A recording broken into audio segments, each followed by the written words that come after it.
ଶ୍ରୀମଦ୍ ଭଗବଦ୍ ଗୀତା ଚତୁର୍ଥ ଅଧ୍ୟାୟ 29 ଏବଂ 30 ଶ୍ଲୋକ ସମ୍ବନ୍ଧରେ କୁହାଯାଇଛି। ଦ୍ରବ୍ୟ ଯଜ୍ଞାଦି 4 ପ୍ରକାର ଯଜ୍ଞ ସଂକ୍ଷେପରେ ବର୍ଣ୍ଣନା କରିସାରି ଭଗବାନ ବର୍ତ୍ତମାନ 2ଟି ଶ୍ଲୋକରେ ପ୍ରାଣାୟାମ ରୂପକ ଯଜ୍ଞର ବର୍ଣ୍ଣନା କରିବା ସହିତ ସବୁ ପ୍ରକାର ଯଜ୍ଞ କରୁଥିବା ସାଧକମାନଙ୍କୁ ପ୍ରଶଂସା କରୁଛନ୍ତି। ଏହି ଶ୍ଲୋକର ଭାବାର୍ଥ ହେଲା, ଅନ୍ୟ କେତେକ ଯୋଗୀ ଆପନା ବାୟୁରେ ପ୍ରାଣବାୟୁକୁ ହବନ କରନ୍ତି, ସେହିପରି ଅନ୍ୟ ଯୋଗୀମାନେ ପ୍ରାଣବାୟୁରେ ଆପନା ବାୟୁକୁ ହବନ କରନ୍ତି ତଥା ଅନ୍ୟ କେତେକ ନିୟମିତ ଆହାର କରୁଥିବା ପ୍ରାଣାୟାମ ପରାୟଣ ପୁରୁଷ ପ୍ରାଣ ଓ ଆପନାର ଗତିକୁ ରୋଧ କରି ପ୍ରାଣମାନଙ୍କରେ ହିଁ ହବନ କରନ୍ତି। ଏ ସମସ୍ତ ସାଧକ ଯଜ୍ଞ ଦ୍ୱାରା ପାପ ନାଶ କରାଇ ଦିଅନ୍ତି। ଏମାନେ ଯଜ୍ଞର ଜ୍ଞାତା ଅଟନ୍ତି। ଏଠାରେ ପ୍ରଶ୍ନ ଆସୁଛି, ଏଠାରେ କୁହୁତି କ୍ରିୟା ପ୍ରୟୋଗର ତାତ୍ପର୍ଯ୍ୟ କ'ଣ? ଏହାର ଉତ୍ତର ହେଲା, ପ୍ରାଣାୟାମ ସାଧନାକୁ ଯଜ୍ଞ ରୂପ ଦେବା ପାଇଁ କୁହୁତି କ୍ରିୟା ପ୍ରୟୋଗ କରାଯାଇଛି। ଅଭିପ୍ରାୟ ଏହି ଯେ ପ୍ରାଣାୟାମ ରୂପକ ସାଧନା ମଧ୍ୟ ଯଜ୍ଞ ଅଟେ। ଅତଏବ ମମତ୍ୱ ଆସକ୍ତି ଓ ଫଳେଚ୍ଛା ତ୍ୟାଗ ପୂର୍ବକ ପରମାତ୍ମା ପ୍ରାପ୍ତି ଉଦ୍ଦେଶ୍ୟରେ ପ୍ରାଣାୟାମ ସାଧନା ମଧ୍ୟ ଯଜ୍ଞାର୍ଥ କର୍ମ ହୋଇଥିବାରୁ ଏହା ମନୁଷ୍ୟକୁ କର୍ମ ବନ୍ଧନରୁ ମୁକ୍ତ କରିଦିଏ ଏବଂ ପରମାତ୍ମାଙ୍କୁ ପ୍ରାପ୍ତ କରାଏ। ଏଠାରେ ଅନ୍ୟ ଏକ ପ୍ରଶ୍ନ, ଆପନା ବାୟୁରେ ପ୍ରାଣବାୟୁକୁ ହବନ କରିବାର ଅର୍ଥ କ'ଣ? ଏହାର ଉତ୍ତର ହେଲା, ଯୋଗର ବିଷୟ ଅତ୍ୟନ୍ତ ଦୁର୍ବିଜ୍ଞ ଏବଂ ଗହନ। ଏହା ଅନୁଭବୀ ଯୋଗୀମାନେ ହିଁ ଜାଣନ୍ତି ଏବଂ ସେମାନେ ହିଁ ଭଲ ଭାବରେ ବୁଝାଇ ଦେଇପାରନ୍ତି। ଅତଏବ ଏ ବିଷୟରେ ଯାହା କିଛି ନିବେଦନ କରାଯାଉଛି ତାହା ଶାସ୍ତ୍ର ଦୃଷ୍ଟିରୁ ଯୁକ୍ତି ଦ୍ୱାରା ବୁଝାଇଥିବା କଥା ହିଁ ଲେଖାଯାଉଛି। ଶାସ୍ତ୍ରରେ ବହୁ ପ୍ରକାର ପ୍ରାଣାୟାମ କଥା କୁହାଯାଇଛି। ତା ଭିତରୁ କାହାକୁ ଲକ୍ଷ୍ୟ କରି ଭଗବାନ ଏହା କହିଛନ୍ତି ତାହା ବସ୍ତୁତଃ ଭଗବାନ ହିଁ ଜାଣନ୍ତି। ଧ୍ୟାନ ରଖିବା ଉଚିତ ଯେ ଶାସ୍ତ୍ରରେ ଆପନର ସ୍ଥାନ ମୂଳଦ୍ୱାର ଏବଂ ପ୍ରାଣର ସ୍ଥାନ ହୃଦୟ ବୋଲି କୁହାଯାଇଛି। ବାହାରର ବାୟୁକୁ ଭିତରେ ପ୍ରବେଶ କରାଇବାକୁ ଶ୍ୱାସ କହନ୍ତି। ଏହାକୁ ଆପନାର ଗତି ବୋଲି କହନ୍ତି, କାରଣ ଆପନାର ସ୍ଥାନ ଶରୀରର ଅଧୋଦେଶରେ ଥାଏ ଏବଂ ବାହାରର ବାୟୁ ଭିତରେ ପ୍ରବେଶ କରିବା ସମୟରେ ତାହାର ଗତି ଶରୀରର ଅଧୋଗତିରେ ରହେ। ଏହିପରି ଭିତରର ବାୟୁକୁ ବାହାର କରିବାକୁ ପ୍ରଶ୍ୱାସ କହନ୍ତି। ଏହାକୁ ପ୍ରାଣବାୟୁର ଗତି ବୋଲି କହନ୍ତି, କାରଣ ପ୍ରାଣବାୟୁର ସ୍ଥାନ ଶରୀରର ଊର୍ଦ୍ଧ୍ୱ ଦେଶରେ ଏବଂ ଭିତରର ବାୟୁକୁ ନାସିକ ଦ୍ୱାରା ବାହାରକୁ ଛାଡ଼ିବା ସମୟରେ ତାହାର ଗତି ଶରୀରର ଊର୍ଦ୍ଧ୍ୱ ଦିଗରେ ହୋଇଥାଏ। ଉପରୋକ୍ତ ପ୍ରାଣାୟାମ ରୂପକ ଯଜ୍ଞର ଆପନା ବାୟୁ ଅଗ୍ନିସ୍ଥାନୀୟ ଏବଂ ପ୍ରାଣବାୟୁ ହବିସ୍ଥାନୀୟ। ଅତଏବ ବୁଝିବା ଉଚିତ ଯେ ଯାହାକୁ ପୂରକ ପ୍ରାଣାୟାମ କହନ୍ତି, ଏଠାରେ ତାହା ହେଉଛି ଆପନା ବାୟୁରେ ପ୍ରାଣବାୟୁର ହବନ। କାରଣ ସାଧକ ପୂରକ ପ୍ରାଣାୟାମ କଲାବେଳେ ବାହାରର ବାୟୁକୁ ନାସିକ ଦ୍ୱାରା ଶରୀର ଭିତରକୁ ନେଇଯାଆନ୍ତି ଏବଂ ସେହି ବାହାରର ବାୟୁ ହୃଦୟରେ ସ୍ଥିତ ପ୍ରାଣବାୟୁକୁ ସଙ୍ଗରେ ନେଇ ନାଭିମଣ୍ଡଳ ଦେଇ ଆପନାରେ ବିଲୀନ ହୋଇଯାଏ। ଏହି ସାଧନାରେ ବାରମ୍ବାର ବାହାରର ବାୟୁକୁ ଭିତରକୁ ନେଇ ସେଠାରେ ରୋଧ କରି ଦିଆଯାଏ, ତେଣୁ ତାହାକୁ ଅଭ୍ୟନ୍ତର କୁମ୍ଭକ ମଧ୍ୟ କହନ୍ତି। ପ୍ରଶ୍ନ, ପ୍ରାଣବାୟୁରେ ଆପନା ବାୟୁକୁ ହବନ କରିବାର ଅର୍ଥ କ'ଣ? ଏହାର ଉତ୍ତର ହେଲା, ଏହି ଦ୍ୱିତୀୟ ପ୍ରକାର ପ୍ରାଣାୟାମ ରୂପକ ଯଜ୍ଞର ପ୍ରାଣବାୟୁ ଅଗ୍ନିସ୍ଥାନୀୟ ଏବଂ ଆପନା ବାୟୁ ହବିସ୍ଥାନୀୟ ଅଟେ। ଏଣୁ ବୁଝିବାକୁ ହେବ ଯେ ଯାହାକୁ ରେଚକ ପ୍ରାଣାୟାମ କହନ୍ତି, ଏଠାରେ ତାହା ହେଉଛି ପ୍ରାଣବାୟୁର ଆପନା ବାୟୁର ହବନ। କାରଣ ସାଧକ ରେଚକ ପ୍ରାଣାୟାମ କଲାବେଳେ ଭିତରର ବାୟୁକୁ ନାସିକ ଦ୍ୱାରା ଶରୀରକୁ ବାହାରକୁ ବାହାର କରି ରୁଦ୍ଧ କରନ୍ତି। ସେହି ସମୟରେ ପ୍ରଥମେ ହୃଦୟରେ ଥିବା ପ୍ରାଣବାୟୁ ବାହାରକୁ ଆସି ରହିଯାଏ ଏବଂ ପରେ ଆପନା ବାୟୁ ଆସି ସେଥିରେ ବିଲୀନ ହୋଇଯାଏ। ଏହି ସାଧନାରେ ବାରମ୍ବାର ଭିତରର ବାୟୁକୁ ବାହାରକୁ ବାହାର କରି ସେଠାରେ ରୁଦ୍ଧ କରାଯାଏ। ଏଣୁ ଏହାକୁ ବାହ୍ୟ କୁମ୍ଭକ ମଧ୍ୟ କହନ୍ତି। ଏଠାରେ ଅନ୍ୟ ଏକ ପ୍ରଶ୍ନ ଆସୁଛି, ନିୟତାହାରଃ ବିଶେଷଣର ଅର୍ଥ କ'ଣ? ଏହାର ଉତ୍ତର ହେଲା, ଯେଉଁମାନେ ଯୋଗଶାସ୍ତ୍ରରେ କୁହାଯାଇଥିବା ନିୟମ ଅନୁସାରେ ପ୍ରାଣାୟାମ କରିବା ପାଇଁ ଉପଯୁକ୍ତ ସାତ୍ତ୍ୱିକ ଓ ପରିମିତ ଭୋଜନ କରନ୍ତି ଅର୍ଥାତ୍ ଯୋଗ ଶାସ୍ତ୍ରରେ ନିୟମ ଅନୁସାରେ ଅଧିକ ଖାଆନ୍ତି ନାହିଁ କି ଉପବାସ ମଧ୍ୟ କରନ୍ତି ନାହିଁ, ସେପରି ପୁରୁଷମାନଙ୍କୁ ନିହତାହାର କହନ୍ତି। କାରଣ ଉପଯୁକ୍ତ ଆହାର କରୁଥିବା ଲୋକ ହିଁ ଯୋଗସିଦ୍ଧ ହୁଏ। ଅଧିକ ଭୋଜନ କରୁଥିବା ଏବଂ ସର୍ବଥା ଭୋଜନ ତ୍ୟାଗ କରୁଥିବା ଲୋକର ଯୋଗସିଦ୍ଧ ହୁଏ ନାହିଁ। ଏଠାରେ ପ୍ରଶ୍ନ ଆସୁଛି, ପ୍ରାଣାୟାମ ପରାୟଣଃ ବିଶେଷଣର ଅର୍ଥ କ'ଣ? ଏହାର ଉତ୍ତର ହେଲା, ଯେଉଁମାନେ ପ୍ରାଣମାନଙ୍କୁ ନିୟମିତ କରିବାର ଅର୍ଥାତ୍ ବାରମ୍ବାର ପ୍ରାଣମାନଙ୍କୁ ରୋଧ କରିବା ଅଭ୍ୟାସରେ ତତ୍ପର ରହନ୍ତି ଏବଂ ଏହାକୁ ହିଁ ପରମାତ୍ମା ପ୍ରାପ୍ତିର ପ୍ରଧାନ ସାଧନା ବୋଲି ମାନନ୍ତି, ସେପରି ପୁରୁଷମାନଙ୍କୁ ପ୍ରାଣାୟାମ ପରାୟଣଃ କହନ୍ତି। ଏଠାରେ ପ୍ରଶ୍ନ ଆସୁଛି, ଏଠାରେ ନିୟତାହାରଃ ଏବଂ ପ୍ରାଣାୟାମ ପରାୟଣଃ ଏହି ଦୁଇଟି ବିଶେଷଣର ସମ୍ବନ୍ଧ ତିନି ପ୍ରକାର ପ୍ରାଣାୟାମ କରୁଥିବା ଲୋକଙ୍କ ସହିତ କିଛି ଅଛି ବୋଲି ନ କହି କେବଳ ପ୍ରାଣାୟାମମାନଙ୍କର ପ୍ରାଣମାନଙ୍କୁ ହବନ କରୁଥିବା ଲୋକଙ୍କ ସହିତ ଅଛି ବୋଲି ମାନିବାର ଅଭିପ୍ରାୟ କ'ଣ? କ'ଣ ଅନ୍ୟ ଦୁଇ ପ୍ରକାର ସାଧକ ନିୟତାହାରୀ ଏବଂ ପ୍ରାଣାୟାମ ପରାୟଣ ନୁହନ୍ତି? ଏହାର ଉତ୍ତର ହେଲା, ଉପରୋକ୍ତ ପ୍ରାଣାୟାମ ରୂପକ ଯଜ୍ଞ କରୁଥିବା ସମସ୍ତ ଯୋଗୀଙ୍କୁ ନିୟତାହାରୀ ଏବଂ ପ୍ରାଣାୟାମ ପରାୟଣ କୁହାଯାଇପାରିବ। ଅତଏବ ଏହି ଦୁଇ ବିଶେଷଣର ସମ୍ବନ୍ଧ ସମସ୍ତଙ୍କ ସହିତ ଅଛି ବୋଲି ମାନିବାର ଭାବତଃ କୌଣସି ଆପତ୍ତି ନାହିଁ। ତଥାପି ଉପଯୁକ୍ତ ଶ୍ଲୋକରେ ଦିଆଯାଇଥିବା ବିଶେଷଣ ଦୁଇଟି ତୃତୀୟ ସାଧକଙ୍କର ନିକଟବର୍ତ୍ତୀ ଅଟେ। ତେଣୁ ବ୍ୟାଖ୍ୟାରେ ଏହି ବିଶେଷଣର ସମ୍ବନ୍ଧ କେବଳ କୁମ୍ଭକ କରୁଥିବା ଲୋକମାନଙ୍କ ସହିତ ହିଁ ଦର୍ଶାଯାଇଛି, କିନ୍ତୁ ଭବତଃ ପ୍ରାଣର ଆପନାକୁ ହବନ କରୁଥିବା ଏବଂ ଆପନାର ପ୍ରାଣକୁ ହବନ କରୁଥିବା ସାଧକଙ୍କ ସହିତ ମଧ୍ୟ ଏହି ବିଶେଷଣର ସମ୍ବନ୍ଧ କରାଯାଇପାରେ। ଏଠାରେ ଅନ୍ୟ ଏକ ପ୍ରଶ୍ନ ଆସୁଛି, 30 ଶ୍ଲୋକରେ ପ୍ରାଣ ଶବ୍ଦର କାହିଁକି ବହୁ ବଚନ ପ୍ରୟୋଗ କରାଯାଇଛି ତଥା ପ୍ରାଣ ଓ ଆପନାର ଗତିକୁ ରୁଦ୍ଧ କରି ପ୍ରାଣମାନଙ୍କରେ ହବନ କରିବାର ଅର୍ଥ କ'ଣ? ଏହାର ଉତ୍ତର ହେଲା, ଶରୀର ଭିତରେ ରହୁଥିବା ବାୟୁ, ପ୍ରାଣ, ଆପନା, ସମାନ, ଉଦାନ ଓ ବ୍ୟାନ ଏହି 5 ପ୍ରକାର। ଏଥିମଧ୍ୟରୁ ପ୍ରାଣର ସ୍ଥାନ ହୃଦୟ, ଆପନାର ସ୍ଥାନ ମଳଦ୍ୱାର, ସମାନର ସ୍ଥାନ ନାଭି, ଉଦାନର ସ୍ଥାନ କଣ୍ଠ ଏବଂ ବ୍ୟାନର ସ୍ଥାନ ସମସ୍ତ ଶରୀର ବୋଲି ଗ୍ରହଣ କରାଯାଇଛି। ଏହି 5 ପ୍ରକାର ବାୟୁକୁ ପଞ୍ଚପ୍ରାଣ ମଧ୍ୟ କହନ୍ତି। ଅତଏବ ଏହି 5 ବାୟୁକୁ ଜୟ କରି ଏସବୁକୁ ନିରୋଧ କରିବାର ସାଧନାକୁ ଯଜ୍ଞ ରୂପ ଦେବାକୁ ପ୍ରାଣ ଶବ୍ଦ ବହୁ ବଚନ ପ୍ରୟୋଗ କରାଯାଇଛି। ଏହି ସାଧନାରେ ଅଗ୍ନି ଓ ହବନ ଯୋଗ୍ୟ ଦ୍ରବ୍ୟ ଉଭୟ ସ୍ଥାନରେ ପ୍ରାଣକୁ ରଖାଯାଇଛି। ତେଣୁ ବୁଝିବା ଉଚିତ ଯେ ଯେଉଁ ପ୍ରାଣାୟାମରେ ପ୍ରାଣ ଏବଂ ଆପନା ଏହି ଦୁହିଁଙ୍କର ଗତି ରୋଧ କରିଦିଆଯାଏ, ଅର୍ଥାତ୍ ପୂରକ ପ୍ରାଣାୟାମ କିମ୍ବା ରେଚକ ପ୍ରାଣାୟାମ କରାନଯାଇ ଶ୍ୱାସ ଏବଂ ପ୍ରଶ୍ୱାସ ବନ୍ଦ କରି ପ୍ରାଣ, ଆପନା ଆଦି ସମସ୍ତ ବାୟୁକୁ ନିଜ ନିଜର ସ୍ଥାନରେ ରୁଦ୍ଧ କରିଦିଆଯାଏ, ତାହା ହିଁ ଏଠାରେ ପ୍ରାଣ ଓ ଆପନାର ଗତିକୁ ରୁଦ୍ଧ କରି ପ୍ରାଣମାନଙ୍କରେ ହବନ କରନ୍ତି।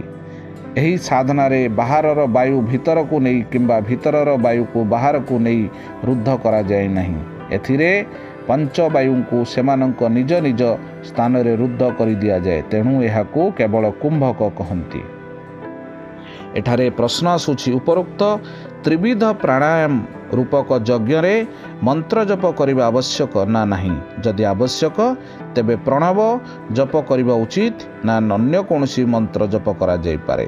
ଏହାର ଉତ୍ତର ହେଲା, ପ୍ରଣବ ସଚ୍ଚିଦାନନ୍ଦ ଘନ ପୂର୍ଣ୍ଣ ବ୍ରହ୍ମ ପରମାତ୍ମାଙ୍କର ବାଚକ। କୌଣସି ଉତ୍ତମ କ୍ରିୟା ଆରମ୍ଭ କରିବା ବେଳେ ଓମ୍ ଉଚ୍ଚାରଣ କରିବା ଉଚିତ ବୋଲି ସ୍ୱୀକାର କରାଯାଇଛି। ତେଣୁ ଏହି ପ୍ରକରଣରେ ଯେତେ ପ୍ରକାର ଯଜ୍ଞର ବର୍ଣ୍ଣନା କରାଯାଇଛି, ସେସବୁ ଭଗବାନଙ୍କ ନାମରେ ସମ୍ବନ୍ଧ ଆବଶ୍ୟକ ଯୋଡ଼ିଦେବା ଉଚିତ। ହିଁ ଏକଥା ଅବଶ୍ୟ ଉଚିତ ଯେ ପ୍ରଣବ ସ୍ଥାନରେ ଶ୍ରୀରାମ, ଶ୍ରୀକୃଷ୍ଣ, ଶ୍ରୀ ଶିବ ଆଦି ଯେଉଁ ନାମରେ ଯାହାଙ୍କର ରୁଚି ବା ଶ୍ରଦ୍ଧା ଥିବ ସେ ହିଁ ନାମ ପ୍ରୟୋଗ କରାଯାଇପାରେ। କାରଣ ପରମ ବ୍ରହ୍ମ ପରମାତ୍ମାଙ୍କ ସମସ୍ତ ନାମର ଫଳ ଶ୍ରଦ୍ଧା ଅନୁସାରେ ଲାଭପ୍ରଦ ହୁଏ। ଏଠାରେ ସମସ୍ତ ସାଧନାକୁ ଯଜ୍ଞର ରୂପକ ଦିଆଯାଇଛି ଏବଂ ବିନା ମନ୍ତ୍ରରେ କରାଯାଉଥିବା ଯଜ୍ଞକୁ ତାମସ ବୋଲି କୁହାଯାଏ। ତେଣୁ ଏଥିରେ ମନ୍ତ୍ର ସ୍ଥାନୀୟ ଭଗବ ନାମ ପ୍ରୟୋଗ କରିବା ପରମ ଆବଶ୍ୟକ। ଏହି ପ୍ରାଣାୟାମ ରୂପକ ଯଜ୍ଞରେ 1, 2, 3 ଆଦି ସଂଖ୍ୟା ଗଣି ବା ଫୁଟକି ମାରି ମାତ୍ରା ଆଦିର ଜ୍ଞାନ ରଖାଗଲେ ମନ୍ତ୍ରର ନ୍ୟୁନତା ହୋଇଯାଏ, ତେଣୁ ଏହା ସାତ୍ତ୍ୱିକ ଯଜ୍ଞ ହୋଇ ରହେ ନାହିଁ। ଏଣୁ ପ୍ରାଣାୟାମ ରୂପକ ଯଜ୍ଞରେ ନାମ ଜପ ପରମାବଶ୍ୟକ ବୋଲି ବୁଝିବା ଉଚିତ। ତା ସଙ୍ଗେ ସଙ୍ଗେ ଇଷ୍ଟ ଦେବତାଙ୍କର ଧ୍ୟାନ ମଧ୍ୟ ଆବଶ୍ୟକ। ପ୍ରଶ୍ନ, ଉଲ୍ଲିଖିତ ସାଧକମାନେ ବିଭିନ୍ନ ଯଜ୍ଞ ଦ୍ୱାରା ପାପ ନାଶ କରିଦିଅନ୍ତି ଏବଂ ସେମାନେ ବିଭିନ୍ନ ଯଜ୍ଞ ଜାଣନ୍ତି, ଏହାର ଅର୍ଥ କ'ଣ? ଉତ୍ତର ହେଲା, 23 ଶ୍ଲୋକରେ କୁହାଯାଇଥିଲା ଯେ ଯଜ୍ଞ ନିମିତ୍ତ କର୍ମ ଅନୁଷ୍ଠାନ କରୁଥିବା ପୁରୁଷମାନଙ୍କର ସମଗ୍ର କର୍ମ ବିଲୀନ ହୋଇଯାଏ। ସେହି କଥାଟି ଏଠାରେ ସ୍ପଷ୍ଟ କରିଦିଆଯାଇଛି। ଅଭିପ୍ରାୟ ଏହି ଯେ 24 ଶ୍ଲୋକଠାରୁ ଏପର୍ଯ୍ୟନ୍ତ ଯେଉଁ ଯଜ୍ଞ କରୁଥିବା ସାଧକ ପୁରୁଷମାନଙ୍କର ବର୍ଣ୍ଣନା ହୋଇଛି, ସେମାନେ ସମସ୍ତେ ମମତ୍ୱ, ଆସକ୍ତି ଏବଂ ଫଳେଚ୍ଛାରୁ ରହିତ ହୋଇ ଯଜ୍ଞ ପାଇଁ ଉପଯୁକ୍ତ ସାଧନା ଅନୁଷ୍ଠାନ କରି ତାହାଦ୍ୱାରା ପୂର୍ବ ସଞ୍ଚିତ କର୍ମ ସଂସ୍କାର ରୂପକ ସମସ୍ତ ଶୁଭାଶୁଭ କର୍ମ ନାଶ କରିଦିଅନ୍ତି। ତେଣୁ ସେମାନେ ଯଜ୍ଞ ତତ୍ତ୍ୱର ଜ୍ଞାତା ଅଟନ୍ତି। ଯେଉଁମାନେ ଏହିସବୁ ସାଧନା ମଧ୍ୟରୁ କେତେକ ସାଧନା ସକାମ ଭାବରେ କୌଣସି ସାଂସାରିକ ଫଳପ୍ରାପ୍ତି ପାଇଁ କରନ୍ତି, ସେମାନେ ଯଦିଓ ଆଦୌ ସାଧନା କରୁନଥିବା ଲୋକଙ୍କ ଠାରୁ ଯଥେଷ୍ଟ ଭଲ, ତଥାପି ଯଜ୍ଞ ତତ୍ତ୍ୱକୁ ବୁଝି ଯଥାର୍ଥ କର୍ମ କରୁଥିବା ଲୋକ ହୋଇନଥିବାରୁ ସେମାନେ କର୍ମବନ୍ଧନରୁ ମୁକ୍ତି ହୋଇପାରନ୍ତି ନାହିଁ। ଶ୍ରୀମଦ୍ ଭଗବଦ୍ ଗୀତା 4th ଅଧ୍ୟାୟ 31ତମ ଶ୍ଲୋକ ସମ୍ବନ୍ଧରେ କୁହାଯାଇଛି, ଯଜ୍ଞ କରୁଥିବା ସାଧକମାନଙ୍କର ଏପରି ପ୍ରଶଂସା କରିସାରି ଭଗବାନ ବର୍ତ୍ତମାନ ସେହି ଯଜ୍ଞାନୁଷ୍ଠାନରୁ ହେଉଥିବା ଲାଭ ଏବଂ ଯଜ୍ଞ ନ କରିବା ଫଳରେ ହେଉଥିବା କ୍ଷତି ଦର୍ଶାଇଛନ୍ତି ଏବଂ ଉଲ୍ଲେଖିତ ପ୍ରକାରେ ଯଜ୍ଞ କରିବାର ଆବଶ୍ୟକତା ପ୍ରତିପାଦନ କରୁଛନ୍ତି। ଏହି ଶ୍ଲୋକର ଭାବାର୍ଥ ହେଲା, ହେ କୁରୁଶ୍ରେଷ୍ଠ ଅର୍ଜୁନ, ଯଜ୍ଞରୁ ବଳିଥିବା ଅମୃତ ସେବନ କରୁଥିବା ଯୋଗୀମାନେ ସନାତନ ପରମବ୍ରହ୍ମ ପରମାତ୍ମାଙ୍କୁ ପ୍ରାପ୍ତ ହୁଅନ୍ତି ଏବଂ ଯଜ୍ଞ କରୁନଥିବା ପୁରୁଷ ପାଇଁ ତ ଏହି ମନୁଷ୍ୟ ଲୋକ ମଧ୍ୟ ସୁଖଦାୟକ ନୁହେଁ, ପୁଣି ପରଲୋକ ବା କିପରି ସୁଖଦାୟକ ହୋଇପାରିବ? ଏଠାରେ ପ୍ରଶ୍ନ ଆସୁଛି, ଏଠାରେ ଯଜ୍ଞରୁ ବଳିଥିବା ଅମୃତ କ'ଣ ଏବଂ ତାହା ସେବନ କରିବାର ଅର୍ଥ କ'ଣ? ଉତ୍ତର ହେଲା, ଲୋକ ପ୍ରସିଦ୍ଧ ଅନୁସାରେ ଦେବତାମାନଙ୍କ ପାଇଁ ଅଗ୍ନିରେ ଘୃତାଦି ପଦାର୍ଥ ହୋମ କରିବା ହିଁ ଯଜ୍ଞ ଏବଂ ସେଥିରୁ ବଳିଥିବା ହବିଷ୍ୟାନ୍ନ ହେଉଛି ଯଜ୍ଞଶିଷ୍ଟ ଅମୃତ। ସ୍ମୃତିକାରମାନେ ଯେଉଁ ପଞ୍ଚମହାଯଜ୍ଞ ବର୍ଣ୍ଣନା କରିଛନ୍ତି, ସେଥିରେ ଦେବତା, ଋଷି, ପିତୃ, ମନୁଷ୍ୟ ଏବଂ ଅନ୍ୟ ପ୍ରାଣୀମାନଙ୍କ ପାଇଁ ଯଥାଶକ୍ତି ବିଧିପୂର୍ବକ ଅନ୍ନ ବିଭାଜନ କରିଦେବା ପରେ ଯେଉଁ ଅନ୍ନ ବଳିଥାଏ ତାକୁ ମଧ୍ୟ ଯଜ୍ଞଶିଷ୍ଟ ଅମୃତ କୁହାଯାଏ। କିନ୍ତୁ ଏଠାରେ ଭଗବାନ ଏହି ଯଜ୍ଞ ରୂପରେ ପରମାତ୍ମା ପ୍ରାପ୍ତିର ଜ୍ଞାନ, ସଂଯମ, ତପ, ଯୋଗ, ସ୍ୱାଧ୍ୟାୟ, ପ୍ରାଣାୟାମ ଆଦି ସାଧନା ମଧ୍ୟ ବର୍ଣ୍ଣନା କରିଛନ୍ତି, ଯେଉଁଥିରେ କି ଅନ୍ନର କୌଣସି ସମ୍ବନ୍ଧ ନାହିଁ। ତେଣୁ ଏଠାରେ ଉପର୍ଯ୍ୟୁକ୍ତ ସାଧନା ଅନୁଷ୍ଠାନ କଲେ ସାଧକଙ୍କ ଅନ୍ତଃକରଣ ଶୁଦ୍ଧ ହୋଇ ସେଥିରେ ପ୍ରସାଦ ରୂପକ ଯେଉଁ ପ୍ରସନ୍ନତା ଉପଲବ୍ଧ ହୁଏ, ତାହା ହିଁ ଯଜ୍ଞରୁ ବଳିଥିବା ଅମୃତ, କାରଣ ତାହା ଅମୃତ ସ୍ୱରୂପ ପରମାତ୍ମା ପ୍ରାପ୍ତିର ହେତୁ ଅଟେ ଏବଂ ବିଶୁଦ୍ଧ ଭାବରେ ଉତ୍ପନ୍ନ ହେଉଥିବା ସେହି ସୁଖରେ ନିତ୍ୟ ତୃପ୍ତ ହୋଇ ରହିବା ହିଁ ଏଠାରେ ସେହି ଅମୃତ ସେବନ କରିବା। ଏଠାରେ ପ୍ରଶ୍ନ ଆସୁଛି, ଉପର୍ଯ୍ୟୁକ୍ତ ପରମାତ୍ମା ପ୍ରାପ୍ତିର ସାଧନା ରୂପକ ଯଜ୍ଞ ଅନୁଷ୍ଠାନ କରୁଥିବା ପୁରୁଷଙ୍କୁ ଏହି ଜନ୍ମରେ ସନାତନ ପରମବ୍ରହ୍ମ ପ୍ରାପ୍ତି ହୁଏ ନା ଜନ୍ମାନ୍ତରରେ? ଉତ୍ତର ହେଲା, ତାହା ତାଙ୍କର ସାଧନାରେ ସ୍ଥିତ ଉପରେ ନିର୍ଭର କରେ। ଯାହାଙ୍କର ସାଧନାରେ ଓ ଭାବରେ ନ୍ୟୁନତା ନଥାଏ, ତାଙ୍କୁ ଏହି ଜନ୍ମରେ ହିଁ ବହୁତ ଶୀଘ୍ର ସନାତନ ପରମବ୍ରହ୍ମ ପ୍ରାପ୍ତି ହୁଏ। ଯାହାଙ୍କର ସାଧନାରେ କୌଣସି ପ୍ରକାର ତ୍ରୁଟି ରହିଯାଏ, ତାଙ୍କୁ ସେହି ତ୍ରୁଟି ସୁଧାରିବା ପରେ ପରମବ୍ରହ୍ମ ପ୍ରାପ୍ତି ହୁଏ। ଯାହା ହେଉ, ଏହି ସାଧନା କେବେ ହେଲେ ବ୍ୟର୍ଥ ହୁଏ ନାହିଁ। ଏହାର ସାଧକଙ୍କୁ ପରମାତ୍ମା ପ୍ରାପ୍ତି ରୂପକ ଫଳ ଅବଶ୍ୟ ମିଳେ। ଏହି ଭାବ ଦେଖାଇବାକୁ ଏଠାରେ ସାମାନ୍ୟ ଭାବରେ କହି ଦିଆଯାଇଛି ଯେ ସେହି ପୁରୁଷ ସନାତନ ପରମବ୍ରହ୍ମ ପ୍ରାପ୍ତ ହୁଏ। ପ୍ରଶ୍ନ ଆସୁଛି, ସନାତନ ପରମବ୍ରହ୍ମ ପ୍ରାପ୍ତିର ସୁଗୁଣ ବ୍ରହ୍ମ ପ୍ରାପ୍ତି ହୁଏ ନା ନିର୍ଗୁଣ ବ୍ରହ୍ମ? ଏହାର ଉତ୍ତର ହେଲା, ସୁଗୁଣ ବ୍ରହ୍ମ ଓ ନିର୍ଗୁଣ ବ୍ରହ୍ମ ଦୁଇଟି ତତ୍ତ୍ୱ ନୁହେଁ। ସଚ୍ଚିଦାନନ୍ଦ ଘନ ପରମେଶ୍ୱର ହେଉଛି ସଗୁଣ ବ୍ରହ୍ମ ଏବଂ ସେ ହିଁ ନିର୍ଗୁଣ ବ୍ରହ୍ମ। ନିଜର ଭାବନା ଏବଂ ମାନ୍ୟତା ଅନୁସାରେ ସାଧକଙ୍କ ଦୃଷ୍ଟିରେ ସଗୁଣ ଓ ନିର୍ଗୁଣ ପ୍ରଭେଦ ରହିଛି, କିନ୍ତୁ ପ୍ରକୃତରେ ସେପରି କିଛି ନାହିଁ। ସନାତନ ପରବ୍ରହ୍ମ ପ୍ରାପ୍ତି ହୋଇଯିବା ପରେ ଆଉ କୌଣସି ପ୍ରଭେଦ ରହେ ନାହିଁ। ଏଠାରେ ପ୍ରଶ୍ନ ଆସୁଛି, ଏଠାରେ ଅଯଜ୍ଞସ୍ୟ ପଦ କେଉଁ ମନୁଷ୍ୟର ବାଚକ ଏବଂ ତାକୁ ତ ଇହଲୋକ ସୁଖଦାୟକ ହୁଏ ନାହିଁ, ପୁଣି ପରଲୋକ କିପରି ସୁଖଦାୟକ ହୋଇପାରିବ? ଏହି ବକ୍ତବ୍ୟର ଅଭିପ୍ରାୟ କ'ଣ? ଏହାର ଉତ୍ତର ହେଲା, ଯେଉଁ ମନୁଷ୍ୟ ଉପର୍ଯ୍ୟୁକ୍ତ ଯଜ୍ଞମାନଙ୍କ ମଧ୍ୟରୁ ଅଥବା ଏମାନଙ୍କ ଛଡ଼ା ଅନ୍ୟ ଯେଉଁ ଅନେକ ପ୍ରକାର ସାଧନ ରୂପକ ଯଜ୍ଞମାନ ଶାସ୍ତ୍ରମାନଙ୍କରେ ବର୍ଣ୍ଣିତ ହୋଇଛି, ସେମାନଙ୍କ ମଧ୍ୟରୁ କୌଣସି ଗୋଟିଏ ବି ଯଜ୍ଞ କୌଣସି ପ୍ରକାର କରେ ନାହିଁ। ଏଠାରେ ଅଯଜ୍ଞସ୍ୟ ପଦଟି ହେଉଛି ମନୁଷ୍ୟ ଜୀବନର କର୍ତ୍ତବ୍ୟ ପାଳନ କରୁନଥିବା ସେହି ପୁରୁଷର ବାଚକ। ତାକୁ ତ ଏହି ଲୋକ ସୁଖଦାୟକ ହୁଏ ନାହିଁ, ପୁଣି ପରଲୋକ କିପରି ସୁଖଦାୟକ ହୋଇପାରିବ? ଏହି କଥନ ଦ୍ୱାରା ଦେଖାଇ ଦିଆଯାଇଛି ଯେ ଉପର୍ଯ୍ୟୁକ୍ତ ସାଧନ କରିବାକୁ ଅଧିକାର ପାଇ ମଧ୍ୟ ସେ ସେଥିରେ ନ ଲାଗିବାରୁ ତାକୁ ମୁକ୍ତି ମିଳେ ନାହିଁ, ସ୍ୱର୍ଗ ମଧ୍ୟ ମିଳେ ନାହିଁ ଏବଂ ମୁକ୍ତିର ଦ୍ୱାର ସ୍ୱରୂପ ଏହି ମନୁଷ୍ୟ ଶରୀରରେ ମଧ୍ୟ କେବେ ହେଲେ ଶାନ୍ତି ମିଳେ ନାହିଁ। ପରମାର୍ଥ ସାଧନାହୀନ ପୁରୁଷ ନିତ୍ୟ ନିରନ୍ତର ନାନା ପ୍ରକାର ଚିନ୍ତାର ଜ୍ୱାଳାରେ ଜଳୁଥାଏ, ପୁଣି ତାକୁ ଅନ୍ୟ ଯୋନିମାନଙ୍କୁ ଯିବାକୁ ହୁଏ, ଯେଉଁମାନେ କି କେବଳ ଭୋଗ ଯୋନି ଅଟନ୍ତି ଏବଂ ଯେଉଁଥିରେ ବାସ୍ତବ ସୁଖ ପ୍ରାପ୍ତିର କୌଣସି ବି ସାଧନ ନଥାଏ। ସେଥିରେ ଶାନ୍ତି ଆଉ କେଉଁଠି ମିଳିବ? ମନୁଷ୍ୟ ଶରୀରରେ କରାଯାଉଥିବା ଶୁଭାଶୁଭ କର୍ମର ଫଳ ଅନ୍ୟ ଯୋନିମାନଙ୍କରେ ଭୋଗିବାକୁ ହୁଏ। ଅତଏବ ଯେ ଏହି ମନୁଷ୍ୟ ଶରୀରରେ ନିଜର କର୍ତ୍ତବ୍ୟ କର୍ମ ପାଳନ କରେ, ତାକୁ କୌଣସି ଯୋନିରେ ମଧ୍ୟ ସୁଖ ମିଳେ ନାହିଁ। ପ୍ରଶ୍ନ ହେଉଛି, ଦେଖାଯାଏ ଯେ ଏହି ଲୋକରେ ଶାସ୍ତ୍ର ବିହିତ ଉତ୍ତମ କର୍ମ କରୁନଥିବା ଲୋକଙ୍କୁ ଏବଂ ଶାସ୍ତ୍ରର ବିପରୀତ କର୍ମ କରୁଥିବା ଲୋକଙ୍କୁ ମଧ୍ୟ ସ୍ତ୍ରୀ, ପୁତ୍ର, ଧନ, ମାନ, ବଡ଼ିମା, ପ୍ରତିଷ୍ଠା ଆଦି ଇଷ୍ଟ ବସ୍ତୁ ପ୍ରାପ୍ତି ରୂପକ ସୁଖ ମିଳୁଛି। ଏପରି ଅବସ୍ଥାରେ ଯଜ୍ଞ କରୁନଥିବା ଲୋକଙ୍କ ପାଇଁ ଏହି ମନୁଷ୍ୟ ଲୋକ ମଧ୍ୟ ସୁଖଦାୟକ ହୁଏ ନାହିଁ ବୋଲି କହିବାର ଅଭିପ୍ରାୟ କ'ଣ? ଏହାର ଉତ୍ତର ହେଲା, ସେହି ଇଷ୍ଟ ବସ୍ତୁ ପ୍ରାପ୍ତି ରୂପକ ସୁଖ ମିଳିବା ମଧ୍ୟ ପୂର୍ବକୃତ ଶାସ୍ତ୍ର ବିହିତ ଶୁଭ କର୍ମର ଫଳ, ପାପ କର୍ମରେ ଫଳ ନୁହେଁ। ସେହି ସୁଖକୁ ବର୍ତ୍ତମାନ ଜନ୍ମରେ କରାଯାଉଥିବା ପାପ କର୍ମର ବା ଶୁଭ କର୍ମ ତ୍ୟାଗର ଫଳ ବୋଲି ବୁଝିବା ଉଚିତ ନୁହେଁ। ତାହା ଛଡ଼ା ଉକ୍ତ ସୁଖ ବସ୍ତୁତଃ ସୁଖ ମଧ୍ୟ ନୁହେଁ। ଅତଏବ ଭଗବାନଙ୍କ କହିବାର ଅଭିପ୍ରାୟ ଏହି ଯେ ସାଧନା ରହିତ ମନୁଷ୍ୟକୁ ପରମାନନ୍ଦ ରୂପକ ପରମାତ୍ମା ପ୍ରାପ୍ତିର ଦ୍ୱାର ସଦୃଶ ହୋଇଥିବା ଏହି ମନୁଷ୍ୟ ଶରୀରରେ ତାହାର ମୂର୍ଖତା ହେତୁ ସତ୍ୱିକ ସୁଖ ବା ବାସ୍ତବ ସୁଖ ମିଳେ ନାହିଁ, ବରଂ ତାକୁ ନାନା ପ୍ରକାର ଭୋଗ ବାସନା ହେତୁ ନିରନ୍ତର ଶୋକ ଏବଂ ଚିନ୍ତା ସାଗରରେ ବୁଡ଼ି ରହିବାକୁ ପଡ଼େ। ଏଠାରେ ପ୍ରଶ୍ନ ଆସୁଛି, ପୁତ୍ରର ପିତୃ ମାତୃ ସେବା, ସ୍ତ୍ରୀର ପତି ସେବା, ଶିଷ୍ୟ ଗୁରୁ ସେବା ଏବଂ ଏହିପରି ଶାସ୍ତ୍ର ବିହିତ ଅନନ୍ୟ ଶୁଭ କର୍ମ କରିବା ଯଥାର୍ଥ କର୍ମର ଅନ୍ତର୍ଗତ ନା ନୁହେଁ?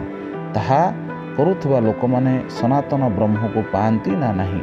ଏହାର ଉତ୍ତର ହେଲା, ଉପଯୁକ୍ତ ସମସ୍ତ କର୍ମ ସ୍ୱଧର୍ମ ପାଳନର ଅନ୍ତର୍ଗତ। ଅତଏବ ଯେତେବେଳେ ସ୍ୱଧର୍ମ ପାଳନ ରୂପକ ଯଜ୍ଞର ପରମ୍ପରା ସୁରକ୍ଷିତ ରହିବାକୁ ପରମେଶ୍ୱରଙ୍କ ଆଜ୍ଞା ମାନି ନିଃସ୍ୱାର୍ଥ ଭାବରେ କରାଯାଉଥିବା ଯୁଦ୍ଧ ଏବଂ କୃଷି ବାଣିଜ୍ୟ ରୂପକ କର୍ମ ମଧ୍ୟ ଯଜ୍ଞର ଅନ୍ତର୍ଗତ ଏବଂ ତାହା କରୁଥିବା ମନୁଷ୍ୟ ମଧ୍ୟ ସନାତନ ବ୍ରହ୍ମକୁ ପାଇଯାଆନ୍ତି। ସେତେବେଳେ ମାତା ପିତାଦି ଗୁରୁଜନମାନଙ୍କୁ ଗୁରୁଙ୍କୁ ଏବଂ ପତିଙ୍କୁ ପରମେଶ୍ୱରଙ୍କ ମୂର୍ତ୍ତି ବୋଲି ମାନି ବା ତାଙ୍କଠାରେ ପରମାତ୍ମା ପ୍ରାପ୍ତ ହୋଇଛି ବୋଲି ବୁଝି ଅଥବା ତାଙ୍କର ସେବା ହିଁ ନିଜର କର୍ତ୍ତବ୍ୟ ବୋଲି ବୁଝି ତାଙ୍କୁ ସୁଖ ଦେବାକୁ ଯେ ନିଃସ୍ୱାର୍ଥ ଭାବରେ ତାଙ୍କର ସେବା କରନ୍ତି, ସେ ଯେ ଯଜ୍ଞ ପାଇଁ ହିଁ କର୍ମ କରନ୍ତି ସେଥିରେ ସନ୍ଦେହ ନାହିଁ। ତେଣୁ ଏହାଦ୍ୱାରା ସେହି ଲୋକଙ୍କୁ ନିଶ୍ଚୟ ସନାତନ ବ୍ରହ୍ମ ପ୍ରାପ୍ତ ହୋଇଯାଏ। ପ୍ରଶ୍ନ, ଏହି ପ୍ରକରଣରେ ଭିନ୍ନ ଭିନ୍ନ ଯଜ୍ଞ ନାମରେ ଭିନ୍ନ ଭିନ୍ନ ପ୍ରକାର ଯେଉଁ ସାଧନା କୁହାଯାଇଛି, ତାହା ଜ୍ଞାନ ଯୋଗୀଙ୍କ ପକ୍ଷେ କରଣୀୟ ନା କର୍ମଯୋଗୀଙ୍କ ପକ୍ଷେ? ଏହାର ଉତ୍ତର ହେଲା, 24 ଶ୍ଲୋକରେ ଯେଉଁ ବ୍ରହ୍ମଯଜ୍ଞ ଏବଂ 25 ଶ୍ଲୋକରେ ଉତ୍ତରାର୍ଦ୍ଧରେ ଯେଉଁ ଆତ୍ମ ପରମାତ୍ମାଙ୍କ ଅଭେଦ ଦର୍ଶନ ରୂପକ ଯଜ୍ଞ କଥା କୁହାଯାଇଛି, ସେହି ଦୁଇଟିର ଅନୁଷ୍ଠାନ ତ ଜ୍ଞାନ ଯୋଗୀ ହିଁ କରିପାରନ୍ତି, କର୍ମଯୋଗୀ ତାହା କରିବେ ନାହିଁ, କାରଣ ସେଥିରେ ସାଧକ ପରମାତ୍ମାଙ୍କଠାରୁ ଭିନ୍ନ ହୋଇ ରହେ ନାହିଁ। ସେହି ଦୁଇଟି ଛଡ଼ା ଅନ୍ୟ ସମସ୍ତ ଯଜ୍ଞ ଜ୍ଞାନ ଯୋଗୀ ଏବଂ କର୍ମଯୋଗୀ ଉଭୟ କରିପାରିବେ, ସେଥିରେ ଉଭୟଙ୍କ ପାଇଁ କୌଣସି ପ୍ରକାର ବାଧା ନାହିଁ।